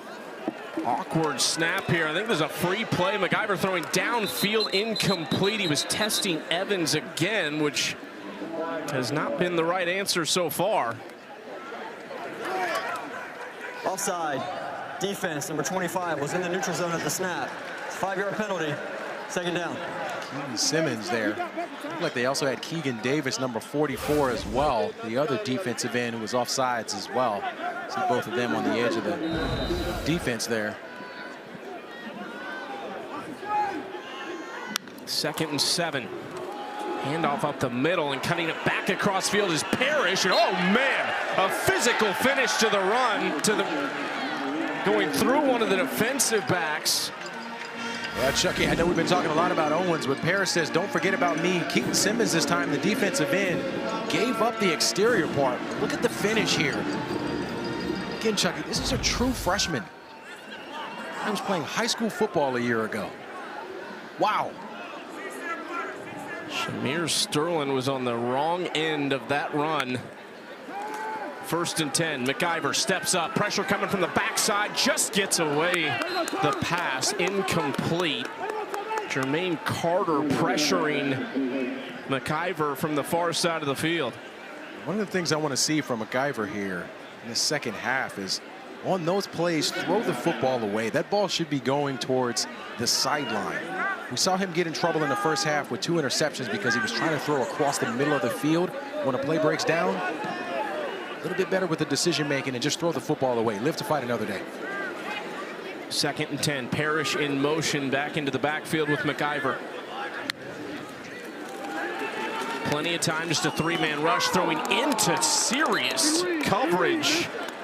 Mr. Clark breaking on the play. FIU has just had the Hilltoppers figured out tonight. It helps when your defensive coordinator is borderline genius. His wife says he is the dumbest smart guy she knows. These are a couple books he reads a couple times a year before fall and spring camp. She says that because of the NASA opportunity getting turned down. McIver takes off, hit hard at the end of that run, is going to come up short of a 1st down. He was also a mortgage broker out in California, so he was making a ton of money when he got out of college with his brother. Said he hated it, so he had a former coach call him up, said, hey, I got a few $100 for you, come be a GA, and the rest is history. Doesn't it kind of sound like the smart guy thing, a smart guy thing where you say, you know what, I was making a ton of money, but I hated it. I'm going to do something else. He's done an incredible job on defense, but he certainly is an intelligent and intellectual coach. Gotta love how they pass that on to the student athletes. He said his wife especially says that after a loss. Hoping he doesn't have to hear that type of comment tonight as FIU takes over after another defensive stop. Top 6 pass catchers. Eric Rivers, a guy who went for 1,100 yards last year, and Dean Patterson, both at Georgia Tech now. 1st and 10, they go to the ground for Owens, who doesn't get much, but maybe finding some of those big play guys tonight. The other impressive piece about it is just he's spreading the football around. He's got 8 different guys who have caught passes here today. So that's the sign of a quarterback going through his progression, not forcing things. He's really been lights out and terrific with his decision-making today, in addition to that athleticism. This is what they expected to see from him early in the season. It's great that he's coming on at this stage. It's interesting, they've done it against Western Kentucky, whose pass defense the last number of years has been really good. Quick throw from Jenkins out to Anderson. Anderson makes it 3rd and 4. That's a heck of a job there by Coron Hayward, number 34, the defensive end. He gets just enough of Anderson to push him down. If he doesn't, Anderson had a lot of green grass in front of him. Coron Hayward had the go-ahead pick 6 last week for Western Kentucky.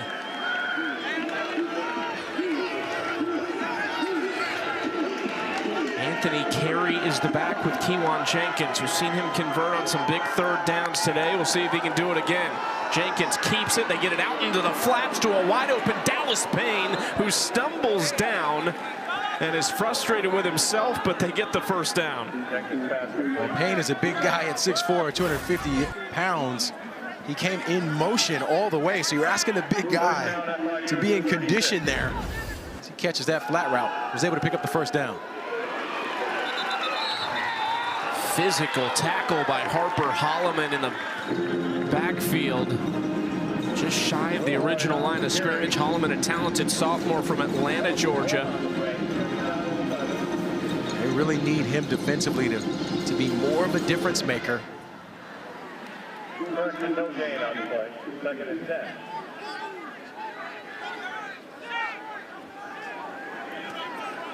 Second and 10. Haven't seen Alex Perry, FIU's top receiver, in a while. 3 catches, 86 yards. He was targeted on the first 3 plays of the game. Jenkins handing off up the middle, and Carey shooting through the hole onto the WKU logo at midfield for another 1st down. This is what has worked really well for FIU. These creases in the interior defense. Nice job of getting up the field, but you see the big block from Julius Pierce there, the center.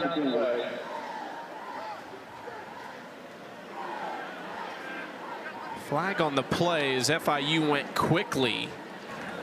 Prior to snap, false start. Offense, number 19. 5-yard penalty. 1st down. It's Ross Fournay who jumped too early, but before that. And look at this block from 65 there in that interior. Julius Pierce, whenever your center can just push a guy 4 or 5 yards in the other direction, just makes life so easy for the running back. That's one of those where if it were me, I'd owe him a pizza after the game. You know, like again, back in the non-NIL time, all I could do was get him, you know, maybe some Domino's or something, hook him up. Times are a little bit different now for these student athletes. You were a couple decades too earlier. You'd be really in a great spot right now. That's right. 1st and 15 for FIU after another penalty. We saw that kind of get to him at the end of the 1st half. Some holding penalties. This one, a false start that moves them back on what looks to be a promising drive with under 5 to play in the 3rd. Jenkins handing off again, and a lot of space on the near side. And these running backs are bringing it tonight. That's Anthony Carey with some words at the end of that for Dylan Flowers. These backs have really come to play for FIU. Jalen Davis, number 78, the left tackle, makes a big hole inside of him by pushing the defensive end out. And then the finish on the run from Carey there. 26 carries, over 7 yards per carry for FIU tonight. Nice little check down here from Jenkins to JoJo Stone. And they are rolling on offense. And look at the end of this run, just the physicality from the back there. 6 foot, 200 pounds. He came to play. Now, I will say, sometimes you just understand who you're going against. That was Dylan Flowers. He's the cornerback. He's not doing it against a backer or a defensive end, but still impressive nonetheless. You're not lowering the shoulder at a big linebacker? Not that close to being out of bounds. No, thank you. Hand off to Carey again, and can't quite get going this time. Western Kentucky all over it on their front with Anthony Brackenridge, senior from Jacksonville, Florida, in on the tackle. One of the things we haven't seen this second half from FIU offensively has given Jenkins the opportunity as a runner. A QB design draw, QB run. We haven't seen much of that since he got injured in the first half. So they might be trying to taper what they're asking their electric quarterback to do. 2nd and 9. Handoff Owens. And Owens carrying bodies close to a first down at the 15. I mean, I'm telling you, Chucky, Julius Pierce, the center, number 65, is having a heck of a day right now at center. He is just moving guys. Look at 65 in there. This guy is 4 or 5 yards back. This is a running play downhill. And his guy, the defensive tackle, is 4 or 5 yards back, just backpedaling. He's having a monster day right now at center. And Julius Pierce. Give the big guy his flowers. This drive approaching 5 minutes. It's a plus 10-minute advantage in time of possession. Little trickery here, looking for Jenkins, who lays out. He was wide open, but JoJo Stone could not quite hit him. Oh, you got to give Harper Holloman, number 44, the defensive end, so much credit here. His presence was enough to make it an errant throw because Jenkins was wide open near the corner of the pylon. Incredible job by 44, just a heads-up play using his presence to force a bad pass. It almost looked like Jenkins kind of stopped the route, and JoJo Stone was like, man, I'm going to hit you in stride, man. 10 plays, 60 yards on this drive, and 5:08 off the clock. 2nd and 10. Handoff. Owens cuts it back and up and to the 5-yard line. Or just shy of it, and this might be a 3rd and short. Chucky, these running backs, again, just a tremendous job of cutting here. Dallas Payne, the tight end, was on the right side. Owens trying to get outside. Owens to the pylon. Touchdown. Keyshawn Owens, the conference's leader in rushing touchdowns, adds his 6th of the season. And Chucky, he's just seeing the field differently now. Kayron Hayward, the defensive end, didn't give up outside leverage, but because of how fast Owens was, he got outside of him anyway. And then is able to get up to the 2nd level and put that football across the line. The commitment and the physicality today from FIU. As you see the season numbers for Owens, he's a touchdown machine. Got to give a lot of credit to his offensive line right now. They came to play. They're going to go for 2 to try to make this a 21-point game. Owens is the back. Jenkins rolling out, throwing, and incomplete, hesitated just a little bit. He's looking for Dylan Herman, a sophomore wide receiver, and the score will stay put at 25-6. This has been fantastic to watch Owens ball. These running backs are on fire for FIU. They've been outstanding. 25-6. This was the misconversion. Fashion at UConn a week ago, lost 51-10, but they are back in conference play, and they feel like they still have a lot to play for this season. They are showing that tonight as Western Kentucky will get the football. Coming up this Saturday, it's the SEC on ABC. A couple great matchups. 5th-ranked Ole Miss and 9th-ranked Georgia at 3:30 Eastern. The Rebels looking to knock off the Bulldogs in back-to-back seasons. We'll cap the day with the 108th meeting between Tennessee and Alabama. Vols trying to win their first in Tuscaloosa since 2003. Every game also available on the all-new ESPN app. SEC All Day presented by IHG Hotels and Resorts. They go to Parrish on the first play of the drive, who gets across the 30 for an 11-yard pickup on 1st down. Well, Todrick Bruton, number 33, the defensive end for FIU. He gave up the edge. He got lost. Set up a big play for the Hilltoppers. Western Kentucky has just 2 field goals to their name. Their opening drive of this game ended in a red zone interception. And since that point, we have not really seen them in rhythm because we saw the Hilltopper offense on that opening drive. They just didn't finish it. the edge of this defense right now for FIU, if they can't get things in order on the edge, that's going to be an area where the Hilltoppers can get back in and exploit. Myers in motion. They hand it off again to Parrish. Something we've kind of been talking about all night is how effective Western Kentucky has ran the football, but time is not on your side at this point. Still a quarter to play. Now they're going to the run pretty heavily. This is what they should have done early in the quarter. Here in the second half is just committing to the running game because they've had some success with Parrish. He's got 8 carries, 68 yards. We need to control this game.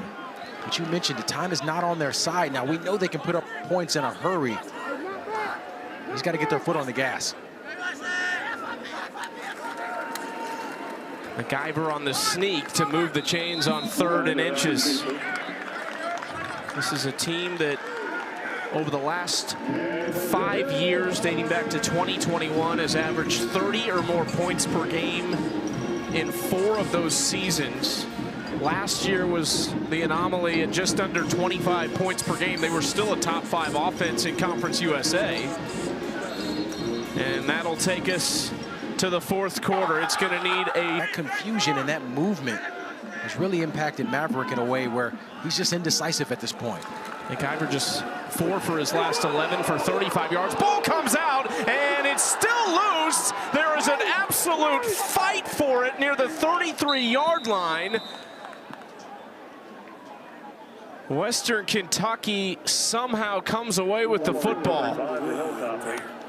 Well, Chucky, this is an incredible individual effort from Zion Chapman. Watch 90 here come into frame, almost untouched there. And he kind of flips the ball out using that right arm. But this has been the problem for Maverick. The picture has been changed and he's been under duress.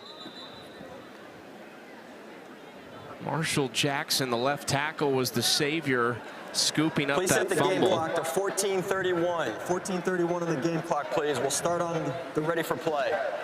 Well, this is back-to-back weeks of this offense having some issues. Last week against Delaware, just 2 offensive touchdowns. It was their 2nd lowest yardage total of the season to their loss at Toledo. Talked about their season average over 33. Their highest point total over the last 3 weeks, just 31 in their win over Nevada as they go up the middle on 2nd and long and now 3rd and a problem is what we'll call it. No doubt about that. I mean, you have to credit FIU just defensively with mixing things up to create confusion for the quarterback. But they've also been able to get a lot of pressure, only rushing 4. That is a defensive coordinator's dream. McIver stepping up. He dropped the football, scoops it back up, and now he's under some serious pressure. Spins away, throws it downfield. And that play is not nearly the disaster it could have been. I mean, he's been struggling. He really has been struggling since the 1st quarter. You have to think that the pressure that's being put on him, the confusion of the looks, it's definitely impacting his confidence now, because these are easy plays that he would usually make. He's just completely out of sorts here because this defense has really had his number. Just 2 touchdown passes over the last 3 weeks. Opened his Western Kentucky career with 400 yards, 3 touchdowns in the win over Sam Houston. A booming punt from Maynard is fair caught at the 15-yard line. And there are flags everywhere. I think every official in the state threw the laundry. It is rare to see 4 on the field at a time. Let's see what they all saw that was so obvious.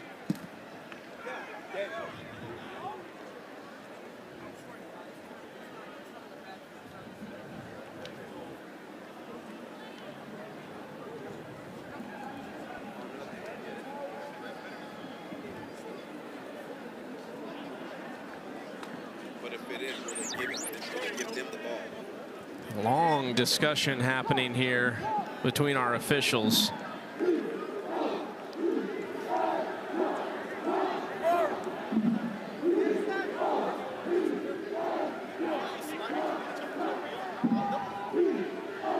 Everyone on pins and needles right now, awaiting this verdict. Really having some dialogue as well. Officials are. It's interesting too, because you said it. Let's hear what this call is that was so obvious with 4 flags out there, but maybe they saw different things. Everyone saw something different.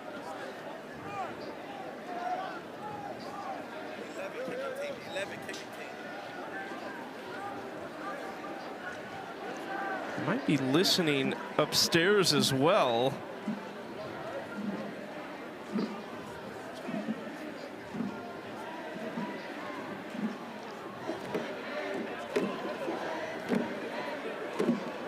FIU coming into the night -5 in turnover margin. They are +2 tonight. That's one of the big things Willie Simmons will be really happy with his team about. And here's the call potentially. They teased us for just a moment. There are 2 fouls, 1 by each team. During the kick, holding receiving team number 15. That 10-yard penalty will be enforced from the end of the kick. After the play was over, flagrant personal foul, kicking team number 11, 15-yard penalty. It'll be first down, FIU. Number 11 has been ejected from the game. That is Kent Robinson, the defensive back for Western Kentucky, who is ejected.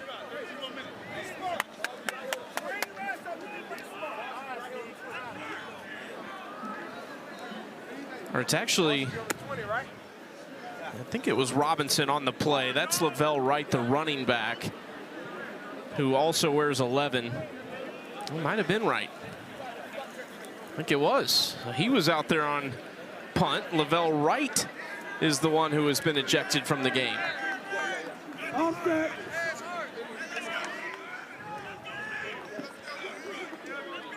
Well, the result of that play is slightly better field position for FIU with 13:09 to play in the 4th quarter. 1st and 10, they'll have the football at their own 22-yard line. Now, Chucky, this is a pretty important drive for FIU. If they can eat up some clock here and end with some points, that lead will be stretched enough to where it's almost out of reach for Western Kentucky. So this is an important drive right now in this game if FIU wants to put it away. They're averaging 7.5 yards per carry. They go to the ground with Anthony Carey and get back to the line of scrimmage, tackled by Elin Jones. These running backs have been dynamic today, Chucky. Carey's got 8 carries for 41 yards. And Owens got 17 for 173 yards and that touchdown. Lots of productivity from the backs here today.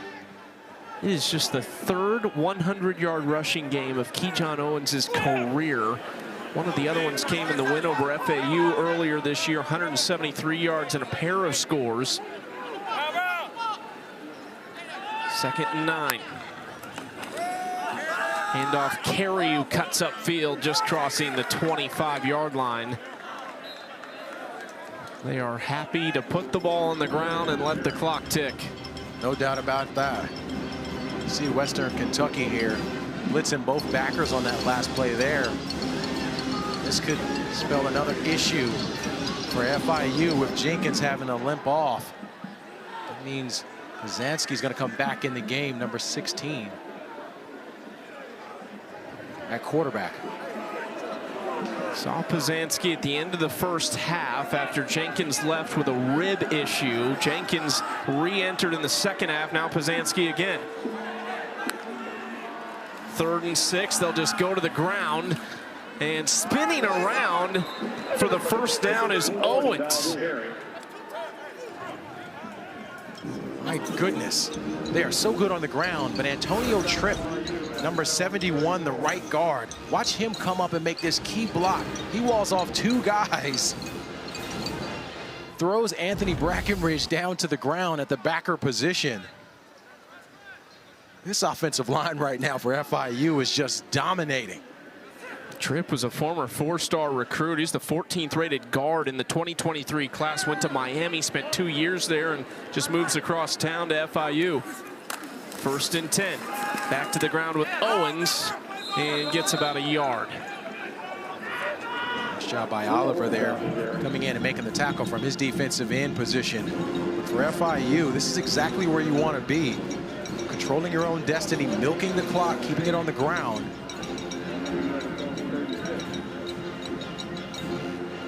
Now, what I'm curious about for Western Kentucky, Chucky, is when they start to dial up the blitz a little bit more. Zansky not as much as a running threat as Jenkins is at quarterback. Might need to dial it up to go after him. 230 to 102 on the ground in the favor of FIU. They go out to McGuire, lows the shoulder, takes a couple big shots, but still able to get a few yards there on second down. This team tonight has been physical. Defensively, offensively, FIU has brought it. Tenacity here on the outside. Watch him catch this. He's going to take the shot from Ali there and just keep on going upfield.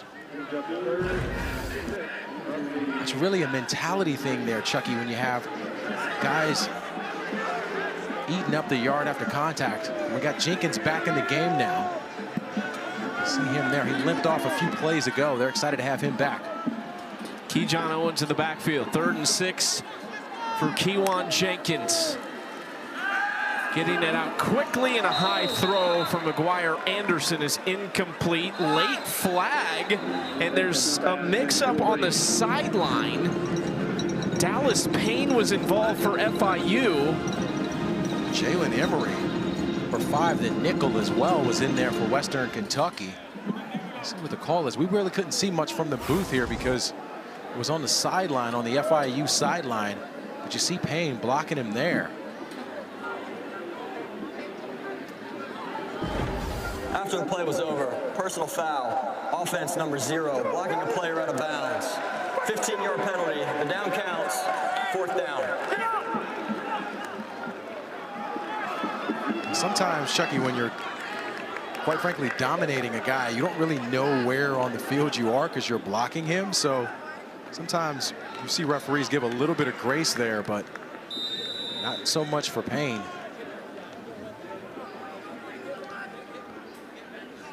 Under 9:30 to play in the 4th quarter. FIU leading by 3 scores. Trey Wilhoit on to punt this away to KD Hutchinson.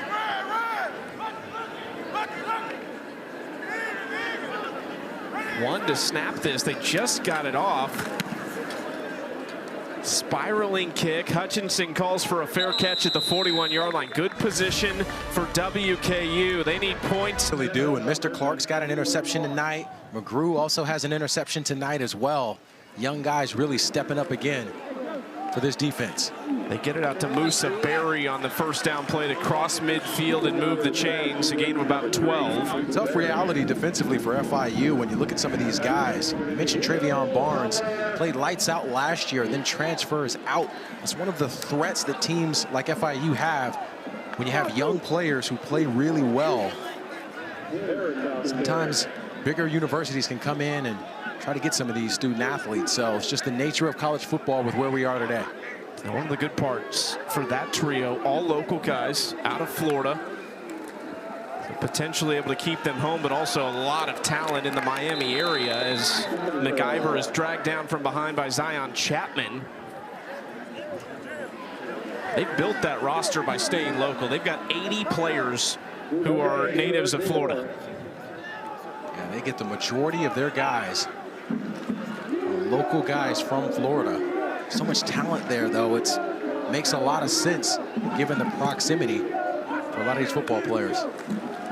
3rd and 3 from McIver. Little out route, a big hit from behind as they get it out to Cameron Flowers. Another 1st down for WKU. This is where defensively, Brian Blaze, they're looking for him to step up and make some plays. You see the roster breakdown there, 80 players, all from the state of Florida for FIU. Going over the middle and connecting with Noah Myers down to the 20-yard line. This is more like it for the Hilltoppers. FIU had both linebackers, 35, Taylor and Cheney 0. out of position. Not much doing on the first down handoff to George Hart.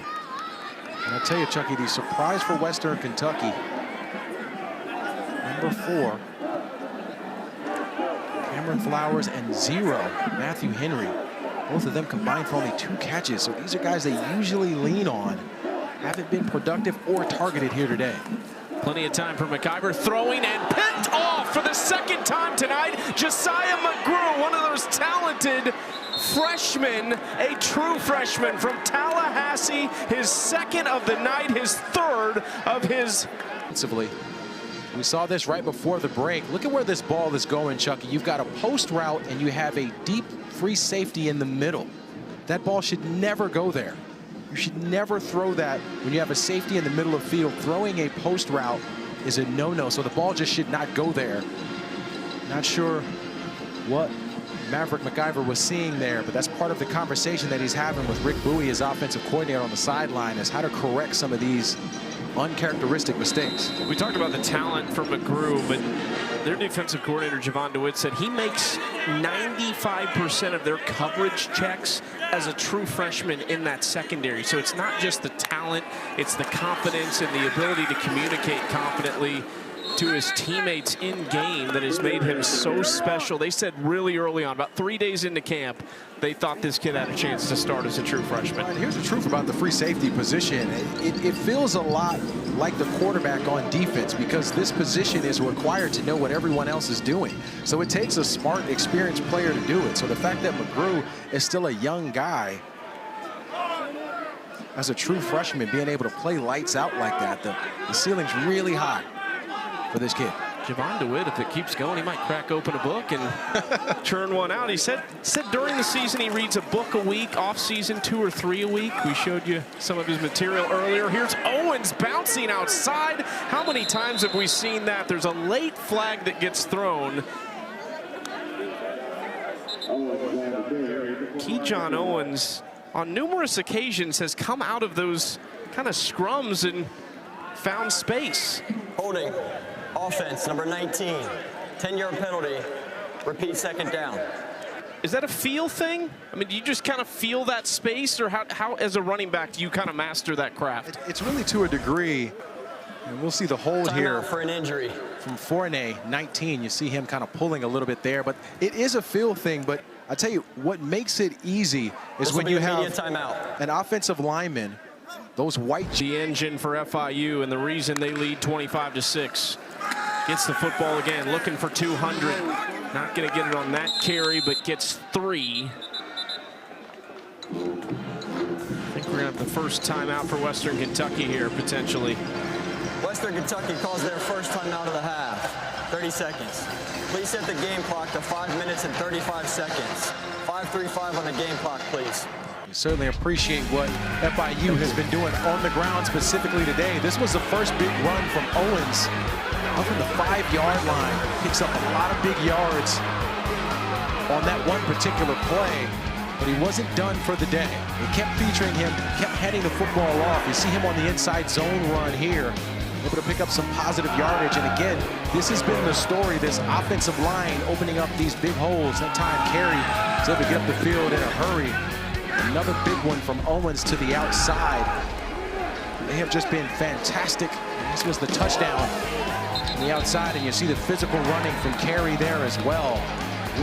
Both of these backs have been terrific, and it kind of makes me want to trickle on down to the field. Just give me one carry or so, Chucky, just 1 or 2. Probably pull a hamstring, but give me a shot. 3rd and 9, quick throw to Anderson on the tunnel screen, and that's a first down. Anderson all the way to the 49-yard line as they put it in the air and move the chains. Have a gutsy call there on offense. Surprised to see them throw it, but Dwyer Anderson, the 5th-year senior, is a guy they like to feature. Does a nice job of getting out here in space and just running up the field to pick up the first down. Right now, the Panthers in prime position to continue to milk this clock.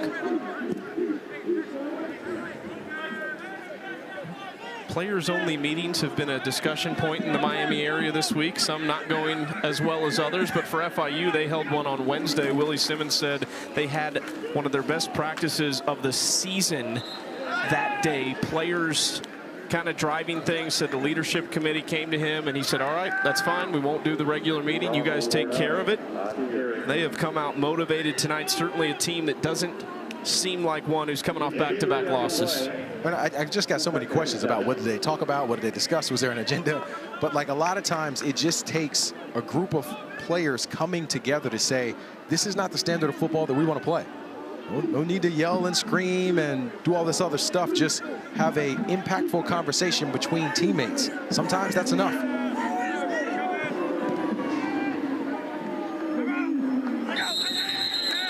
Flags on the field before the snap. Like Antonio Tripp there. False start. Offense, number 71. 5-yard penalty. Second down. The right guard. But I can't say enough positive things, Chucky, about this offensive line, from Pierce at his center position to Tripp at his guard. We've seen Daniel Michel, 55-2, from the right tackle position, play well tonight. They really earned their keep here today on this offensive line. 2nd and 12.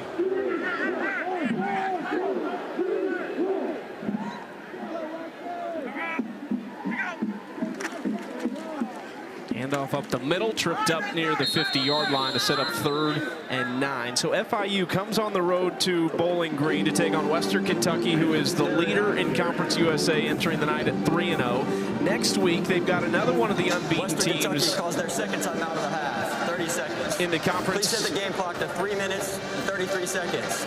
3-3-3 on the game clock, please. Back home against Kennesaw State. Another Tuesday game, mind you. Then at Missouri State, at Middle Tennessee. So a chance to really set yourself up in the conference. You're going to go back against another game on a Tuesday. Then you play on a Wednesday, then on a Saturday. So it's also about the preparation, which both coaches talked about the different week in getting ready for a Tuesday game. But there is a great opportunity a week from tonight when they play Kennesaw State. Well, look, I mean, you have to think about, too, just the night and day difference between last week to this week. Against UConn, they got beat up all the way across the board at every level. And so to come back and to play like this today is just a confidence boost to say, we know we got the right players in the room. We know we can play. Everyone just needs to be able to execute like they did today. I got a chance to beat anyone in the conference. Both coaches said, hey, today's Saturday for them. When we talked to them on Thursday and Friday, that was Monday and Tuesday for them as far as practice weeks went. Jenkins out into the flats for Verdugo, who caught the opening touchdown of the night for FIU. First touchdown of his career. Western Kentucky calls their 3rd and final timeout of the half. 30 seconds. Western Kentucky calls timeout here on 4th down. Coming up on Monday, we got a Week 7 Monday Night Football doubleheader again. First, Bucks-Lions at the special start time of 7 Eastern, 4 Pacific on ESPN and ABC. And then the Texans head to Seattle to face the Seahawks on ESPN at 10 Eastern, 7 Pacific. Both are available on ESPN Deportes and the all-new ESPN app. Coverage kicks off at 3 Eastern with NFL Live at Ford Field, followed by Scott Van Pelt and the Monday Night Countdown crew. Texans coming off a bye after they got a big win a couple weeks ago. Western Kentucky, how about what they've got going on recently? The last 4 NFL drafts, they've had at least a 3rd-round draft pick in those. I just want to point out Upton Stout for the 49ers.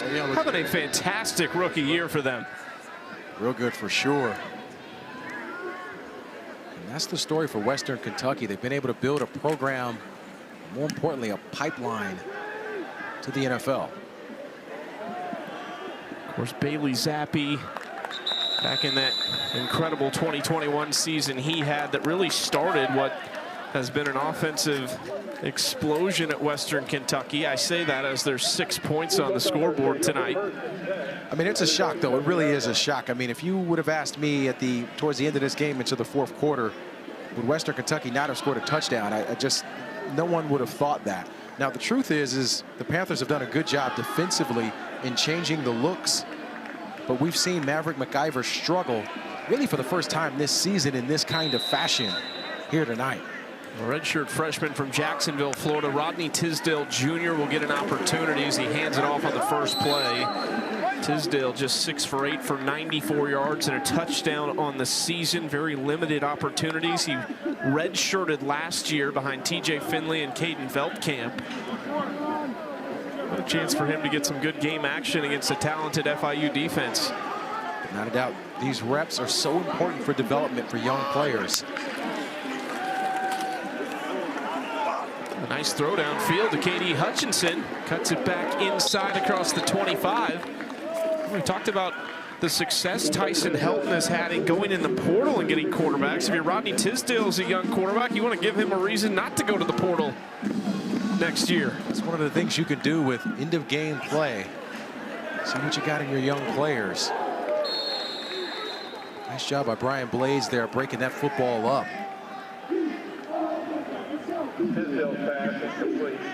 But a lot of questions coming out of today for Western Kentucky offensively. Not only at the quarterback position, but even on this offensive line. Please set the game clock to 2 minutes and 23 seconds. 2-2-3 on the game clock, please.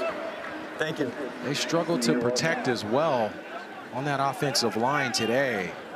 Just not the overall team outing that they expected by any means.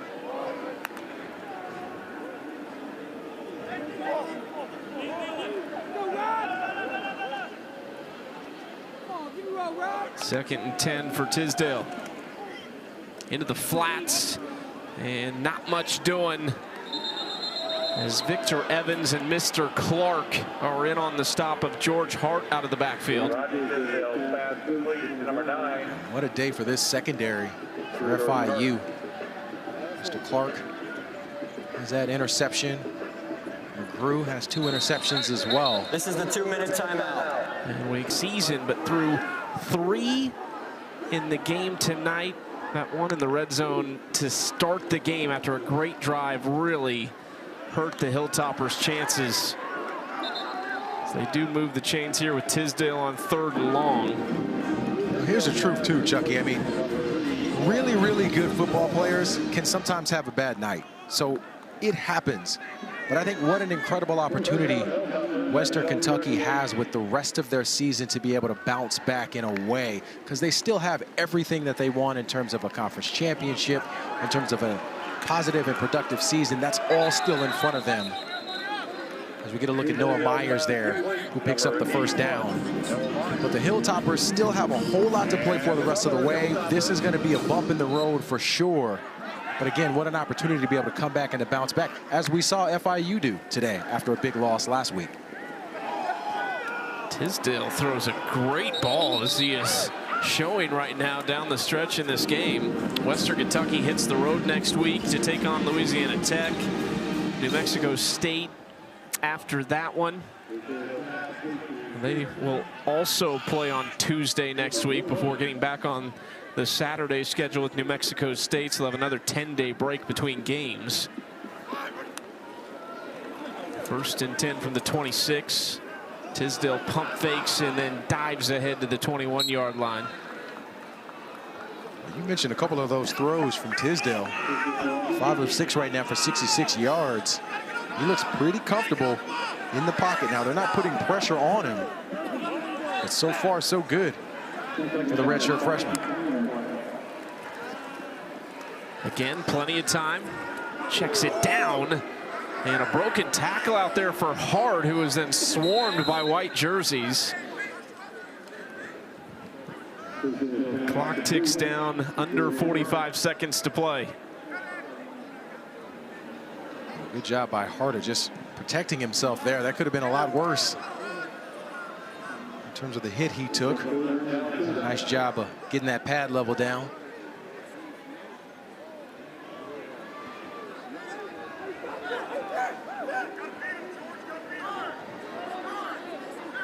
Third down for Tisdale.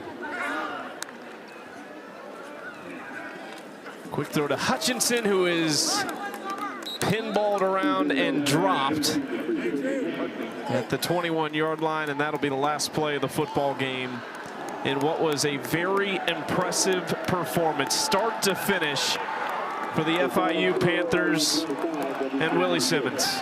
Well, for me, for FIU, really impressed with the running game, specifically the backs and the offensive line. I thought they were terrific. And then defensively, what a change and a shift for them defensively to be able to stop a really dynamite quarterback for Western Kentucky. So good team effort for FIU. First road win for FIU since October 18th of 2023. That snaps 10 straight losses on the road. For our producer, Craig Rothberg, director Aaron Angel, graphics producer Cam Gidry.